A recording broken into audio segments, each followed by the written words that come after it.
Bienvenidos de nuevo al programa El Mundo que se avecina. Empezamos un nuevo bloque donde vamos a tratar el futuro de la familia, ¿no? En este mundo que está por venir y en la actualidad. Y para ello contamos pues, con una invitada que me hacía muchísima ilusión que estuviese en nuestro programa, María José. ¿Qué tal? Hola, ¿qué tal, Albert? María José Arranz Ayala, estás casada sí. con Juanjo, ¿verdad? Exactamente, 32 años ya. 32 años ya.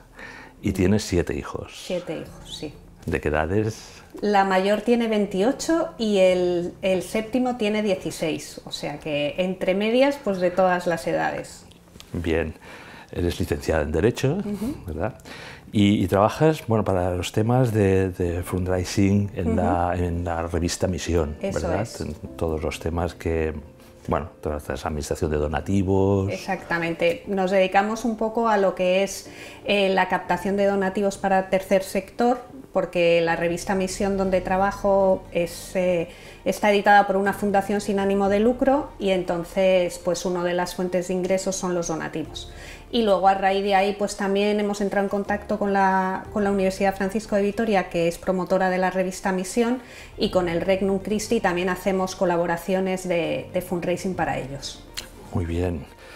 Bueno, también has sido un poco, has participado en algún programa de esta casa, es ¿no? Es verdad, me trae recuerdos. HB Televisión, ¿no? Creados para Mar. ¿No? ¿Cuántos programas has hecho? Pues hemos hecho varias, la verdad que tengo un recorrido, queda fatal que lo diga, pero hicimos ese programa, esa serie de programas de Creados para Mar, que es una serie larga, porque si no me falla la memoria fueron 14 programas, y luego hicimos también otras series más sencillas de programas más antiguos que se llamaban ¿Cuál es la duda?, que eran como preguntas y respuestas muy cortas sobre temas de la fe, de todo, un mix de temas. Y se pueden continuar viendo en YouTube y en todos los...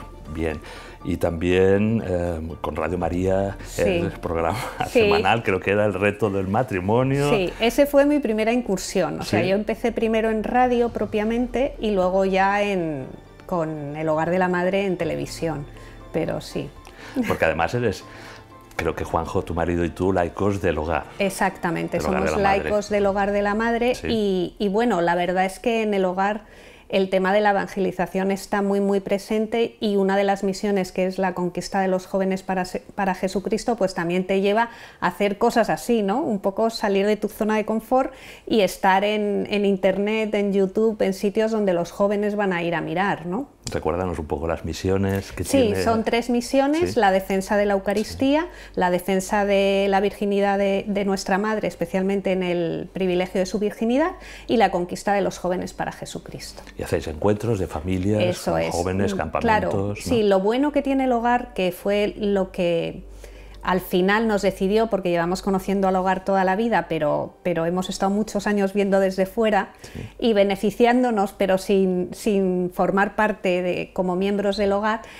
Lo que tiene de bueno, como digo, es que es un movimiento para toda la familia. Entonces hay actividades para chicos, para chicas, para niños, para familias. Entonces hay un espíritu de familia fenomenal que hace que puedas participar todos los miembros a la vez, enriquecerse cada uno según necesita y compartir, ¿no? Qué bien. Bueno, pues ya ven que el programa, el bloque, pues promete, ¿no? Vamos a tratar, como siempre, 7 capítulos, ¿no? En este bloque del futuro de la familia que desarrollaremos con María José Arranz. El primero va a ser esta semana, ¿no? Descubrimiento de la vocación matrimonial. Haremos un recorrido, si te parece, personal, ¿no? De cómo llegaste a esa vocación del matrimonio. La semana que viene pues, trataremos el amor conyugal en la relación profunda con Dios. Posteriormente, la vocación a la maternidad, ¿no? Como misión. Transmisión de la fe a los hijos, ¿no? Tema tan complicado en estos momentos. El 5.º capítulo va a ser el papel de los mayores, nuestros abuelos, nuestros padres, ¿no?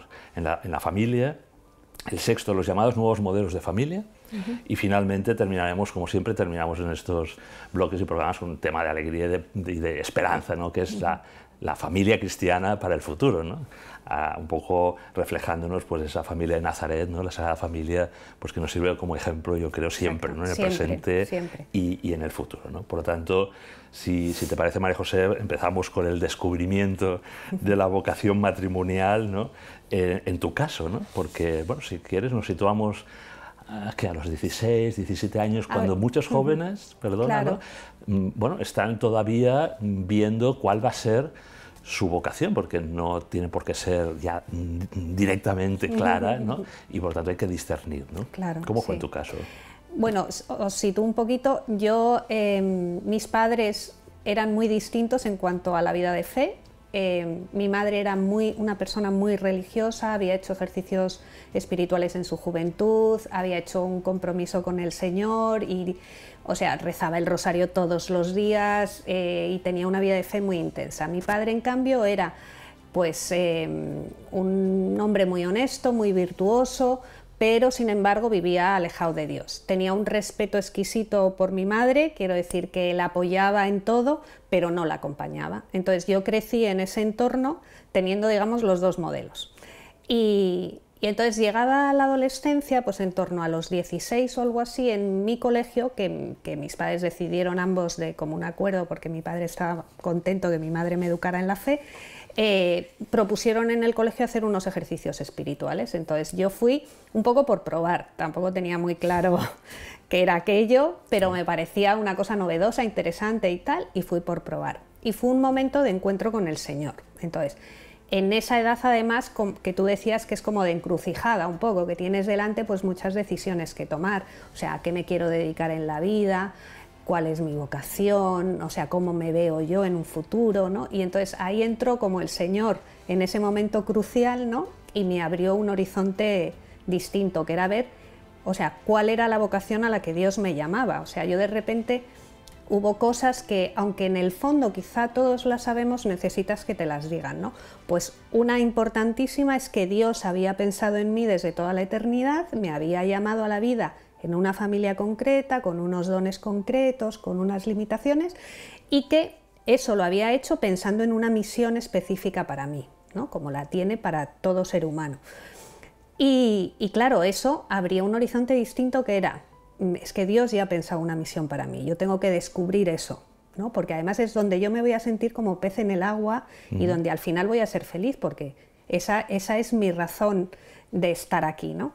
Y luego un paso más allá. Bueno, y para realizar esa misión, ¿qué vocación, qué estado de vida es el que Dios tiene pensado, a qué me llama, ¿no? Pues a la vocación del matrimonio, a la vida religiosa. Entonces yo ahí empecé como una vida de trato con el Señor un poquito más, ya no heredada, digamos, de mi madre. Este es un encuentro más profundo, claro, más íntimo. Claro, y ya una relación diálogo personal, exactamente. O sea, lo fundamental yo creo que cambió. Es que yo, de ir a la iglesia, digamos, con mi madre, empecé a ir a la iglesia a encontrarme con el Señor, ¿no? O sea, ya no era pues una doctrina, una predicación, era una persona. O sea, ese fue el cambio fundamental, ¿no? Y claro, de ahí pues empecé pues a hacer oración, a preguntarle al Señor y a escuchar, ¿no? Eso fue como la novedad. Eso debe pasarles a muchos jóvenes, ¿no? Claro. Que a lo mejor pues eso, han tenido una vida de cristiano cultural, por tradición familiar, y que de repente, pues a través de algunos de estos una experiencia que hay, una experiencia concreta, y tienen que descubrir, tú has dicho muy importante, ¿no? Tienen que ver cuál es la misión, cuál es el plan de Dios para hacerles feliz, claro, pero después encajarlo en una vocación, ¿no? Porque puede ser matrimonio, puede ser vida consagrada, sacerdocio, ¿verdad? Y entonces esto, ¿cómo se va avanzando en ello, ¿no? Entonces yo creo que fundamental eso primero que decíamos en mi experiencia, o sea, preguntarle al Señor y escuchar. Bien.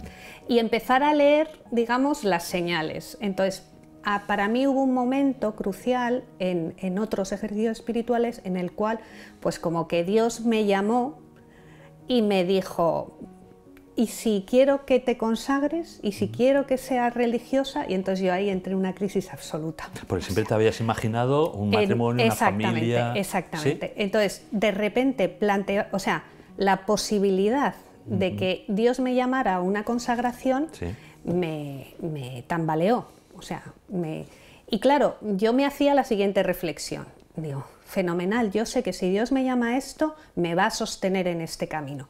Pero todo lo que yo veía, solamente veía eso, me va a sostener, me va a dar las fuerzas, pero a mí esto lo que me produce es angustia, miedo, etcétera, ¿no? Entonces hablé con una amiga que era consagrada. Espérate, porque tengo aquí apuntada, yo creo, la frase, no sé si es esta, una amiga que te dijo, la vocación es el camino que Dios ha elegido para que tú seas feliz. Sí. Dios te llama en tu vocación a unirte a Él y es la clave de tu felicidad.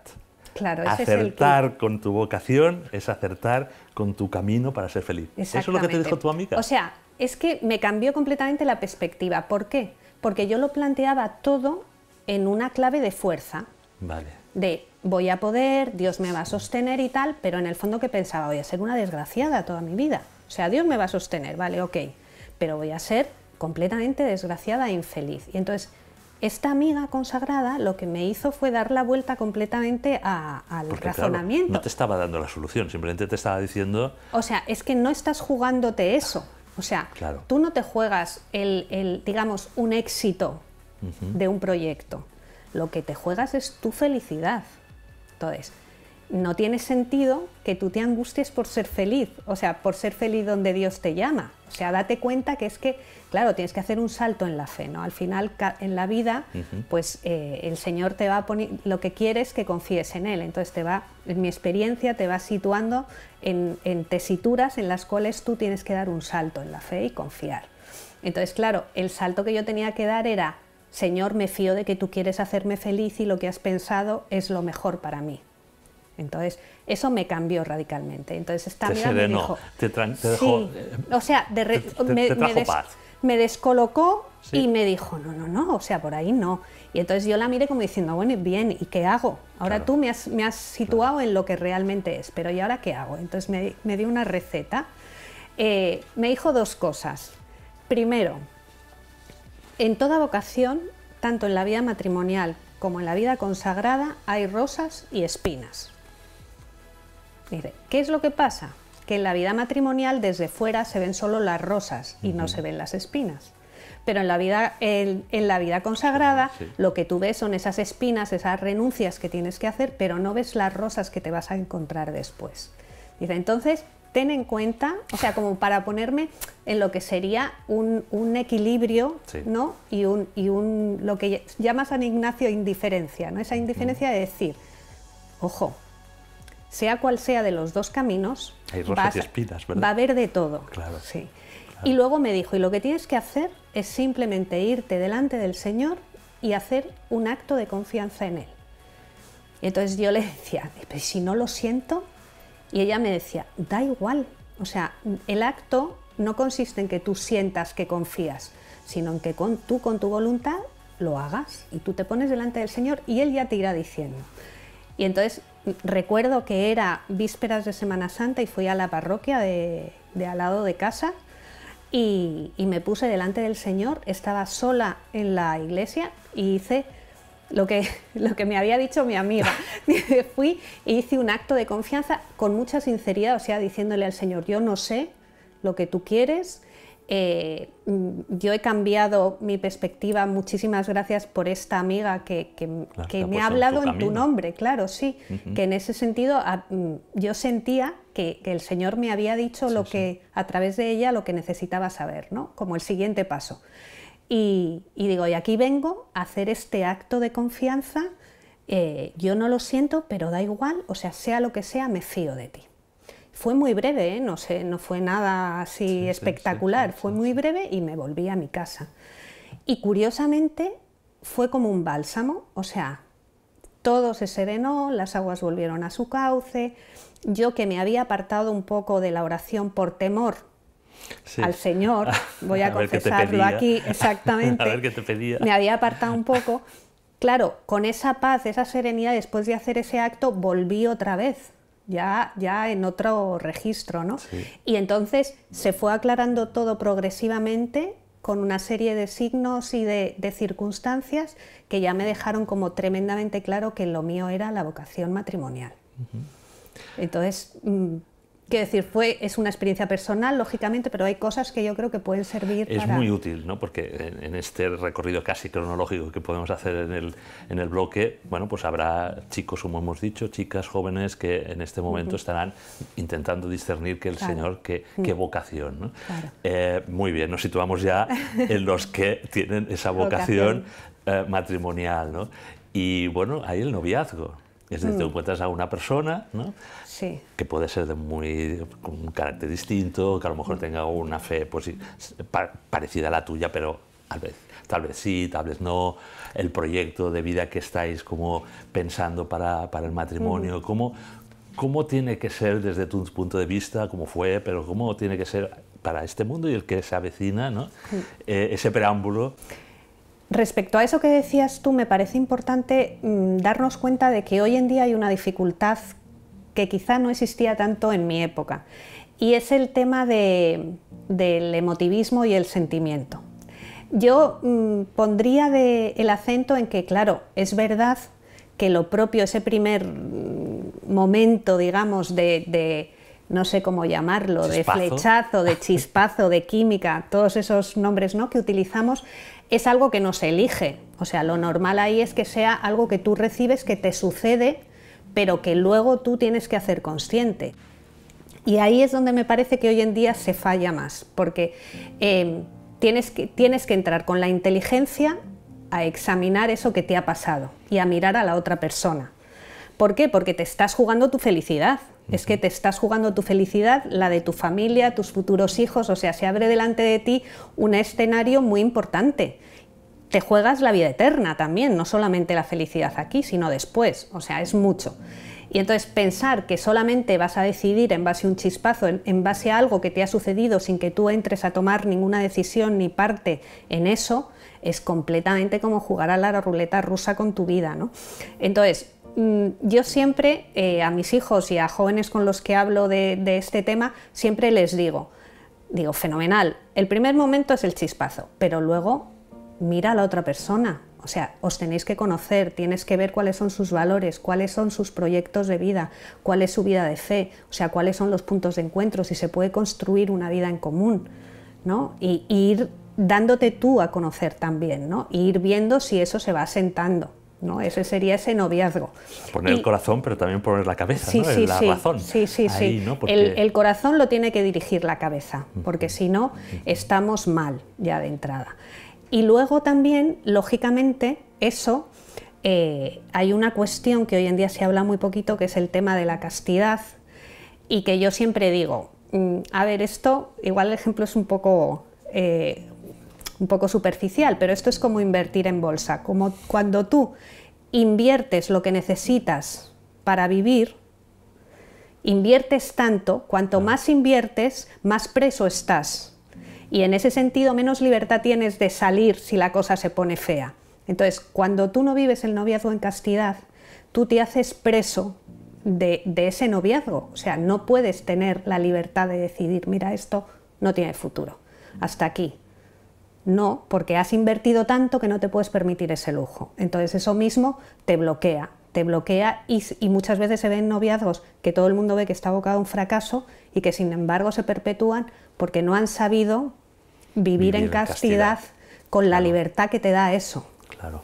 Y María José, pues vamos a dar un paso más, ¿no? O sea, ha llegado el momento feliz, ¿no? Hay la celebración de la boda, súper enamorados, todos muy contentos, pero bueno, pero ese joven matrimonio, ¿no?, que realmente han sentido esa vocación, que saben que a través de esa vocación del matrimonio, pues su misión va a ser fundar una familia, tener un proyecto de vida, ¿no? Unos hijos, ¿no? Unos hijos para el cielo, ¿verdad? Para educarles precisamente para esa misión, ¿no? Y ellos mismos, pues, crecer, ¿no? Crecer en el Señor. Pero claro, la vida de convivencia real, ¿no?, ya de ese joven matrimonio, es donde hay que empezar a tomar ciertas decisiones, que sobre todo en esa etapa inicial, cuando todavía no ha habido una experiencia de convivencia, de decidir juntos, ¿no? Temas muy importantes, bueno, pues como puede ser el proyecto que te comentaba, ¿no? De familia, ¿no? Los hijos, qué tipo de educación van a recibir esos primeros hijos que llegan, ¿no? Los colegios, el trabajo, si hay que decidir a lo mejor la localización, ¿no? A lo mejor uno de ellos dice, bueno, pues ahora tengo una gran oportunidad, ¿no? Hay que discernir, hay que decidir, tomar juntos decisiones, ¿no? ¿Cómo ves tú que a ese matrimonio joven, ¿no? Y que le podemos ayudar con consejos, sí. Como tú has vivido? Sí, en mi experiencia, yo siempre digo, cuando yo me casé con mi marido, con Juanjo, nosotros vivimos el noviazgo en castidad y decidimos casarnos, empezamos nuestra vida matrimonial y digo, a mí no hubo nada de Juanjo que me sorprendiera. ¿Por qué? Porque había habido mucha apertura y mucha sinceridad en el noviazgo. Yo ya sabía cuáles iban a ser los puntos de fricción. Sí. Claro, una cosa es saberlo en teoría y luego otra vivirlo. El carácter, claro, ¿no? Luego otra es vivirlo. Pero digamos, ¿verdad? No me sorprendió nada, lo cual te da muchísima paz, porque conoces a la persona con la que te has casado. ¿Cuánto tiempo, perdón, estuviste de noviazgo? Pues muy poco, 2 años. 2 años, bueno. Pero... Lo que pasa es que es verdad que mi marido cuando nos casamos él tenía 29 años y yo tenía 24, o sea, ya era, sobre todo por su parte, una edad y un recorrido, pues ya era una edad madura, ¿no? Y es verdad que no perdimos tiempo en el noviazgo, fue un noviazgo desde el principio como muy serio, sí. Que esa es otra cosa que quizá hoy en día también sí, se picotea veces, más, se prueba... Sí, y claro, no se ve el noviazgo como una preparación para el matrimonio, sino como una etapa de entretenimiento. Bien. Entonces eso cambia mucho la perspectiva, ¿no? Y entonces en esa primera etapa del matrimonio nosotros tuvimos muchas fricciones, yo no lo voy a negar, los dos tenemos mucho temperamento, las ideas muy claras, entonces fue una lucha de titanes y fue uno de los años más duros, nuestro primer año. Sin embargo, es verdad que la vida de fe nos ayudó tremendamente en ese sentido, o sea, para nosotros lo fue en el noviazgo y luego lo fue aún más en el matrimonio, la oración, hacer oración en común, la Eucaristía, la confesión, o sea, parece una bobada, pero es que nos confesábamos y salíamos de la confesión y es que nos mirábamos con más cariño y más admiración, o sea, se renovaba el amor, como si la gracia de Dios, sino la gracia de Dios renovaba el amor, curaba heridas, nos ayudaba a acercarnos. O sea, participabais de una vida de fe y de sacramentos conjuntamente e intensamente, ¿no? Sí, sí, y eso nos ayudó tremendamente, incluso humanamente, a limar nuestras diferencias, a saber ceder, a ganar en humildad, a rendir muchas, porque claro, esto hay muchas cosas que limar en la vida matrimonial. Cuando discutes en el noviazgo cada uno se va a su casa, pero cuando discutes en el matrimonio los dos están en la misma habitación y en la misma cama. Porque tenemos que seguir defendiendo, al menos desde la visión cristiana, en la indisolubilidad del matrimonio, ¿verdad? Porque, lógicamente. Claro, hay muchos que ahora en este momento pues pueden pensar, bueno, pero esto si sale mal, pues claro, ya... Para nosotros, o sea, nosotros nos casamos con la confianza, o sea, somos unos privilegiados, cosa que ahora mucha gente quizá no lo sea. Tanto el matrimonio de mis suegros como el de mis padres fue un matrimonio de toda la vida. Sí. Entonces, no fueron matrimonios ideales en el sentido de que no hubiera problemas. Los dos matrimonios tuvieron problemas y problemas a veces serios. Pero claro, cuando uno se casa para siempre, la ruptura no es una opción. Exacto. O sea, es que eso cambia completamente la dinámica. Nosotros tuvimos momentos difíciles en los que, quiero decir, pues a la luz de lo que dice el mundo, podríamos haber dicho, pues mira, hasta aquí. Pero no era una opción, la opción siempre era buscar una solución. Entonces, cuando tú eso lo tienes claro, porque a ver, lo de sentir el amor, por ejemplo, a mí es una expresión que me pone mala. Entonces, porque a lo largo de 32 años, pues hay veces que sientes el amor y veces que no sientes el amor. Pero, como yo le digo a veces en cursillos prematrimoniales que me ha tocado hablar, digo, si hay una cosa de la que tú, en la base a la cual tú puedes hacer un compromiso de por vida, es que tú lo vas a sostener con tu voluntad. Tú no puedes pretender que el sentimiento esté el 100% de los días, ni la salud, ni en la convivencia, porque igual te tienes que separar por motivos profesionales o de otro tipo una temporada. O sea, todo eso no lo puedes garantizar, pero lo que sí que puedes garantizar es querer seguir adelante. Entonces, María José, en esa etapa ya de madurez, ¿no? De ese amor maduro, no digo que dilo, ya me dilo, entiendes, dilo. ¿no? O sea, de nuestra edad, ¿no? En mi caso ya llevamos 35 años, en tu caso has dicho 32. 32, ¿no? En esa etapa o en las siguientes, ¿no? Ya que efectivamente el amor ya es más maduro, que ya se conocen las virtudes y los defectos, que ya se han tenido que tomar decisiones. En esa vocación que comentábamos de un matrimonio hasta que la muerte nos separe, ¿no? ¿Cómo podríamos verlo, ¿no? ¿Cómo nos vemos nosotros, ¿no? Ya en esa etapa en donde, bueno, la enfermedad seguramente, los hijos ya estarán haciendo pues su vida, ¿no? Y hay que vivir pues con otro tipo de entorno, ¿no? Un amor pues en la vejez, tal vez, ¿no? Una vocación matrimonial en la vejez, ¿no? A ver, yo creo que lo bonito del matrimonio, como de toda vocación al amor, es que es algo dinámico en sí mismo. Quiero decir, no permanece nunca igual, porque si permanece se seca y se termina. Entonces es algo que te exige siempre salir de ti mismo y pensar en el otro. Entonces es una dinámica que te hace crecer siempre y evolucionar siempre. Eso quiere decir que ante las circunstancias nuevas, lo que yo he visto es que yo sigo descubriendo cosas de mi marido, y no es que lo diga solo yo, es que también lo dicen nuestros hijos. Yo sorprendía a dos de mis hijas hace poco, que hablando ellas dos en la cocina así, yo las sorprendí diciendo: pues hay que ver, papá, cuánto ha mejorado, cuánto ha mejorado. Entonces, como que incluso desde fuera, la propia dinámica de la vocación del matrimonio también te lleva, pues al final es un camino de santidad. Hay entonces, una unión, tenemos un minuto, sí. Es una unión ya que se va consolidando, eso sí, de que dos que somos uno. Sí, ¿Sí? En esa conversación sí. Otra frase fue, dice, es que vosotros os habéis hecho muy dependientes el uno del otro, ¿no? Y fue una frase que a mí me tocó en el corazón, porque dije, yo no lo veo como negativo, es una verdad real, porque al final, si se trata de una comunión de personas, una verdadera comunión es la que no sabe vivir sin el otro, ¿no? Sin el otro. Entonces ese es un poquito el resumen de eso que me Pues bueno, María José, comentabas. Nos hemos quedado ya al borde del siguiente capítulo para la semana que viene, porque lo has dejado como muy a punto, ¿no? Es decir, cómo vivimos ese amor conyugal, que hemos hecho como un pequeño repaso a través de distintas etapas, ¿no? de la vida de un matrimonio, bueno, donde el Señor esté presente, ¿no? Por tanto, si te parece, te emplazo hasta la semana que viene, María José. Muy bien, Gracias. encantada. Gracias, Albert.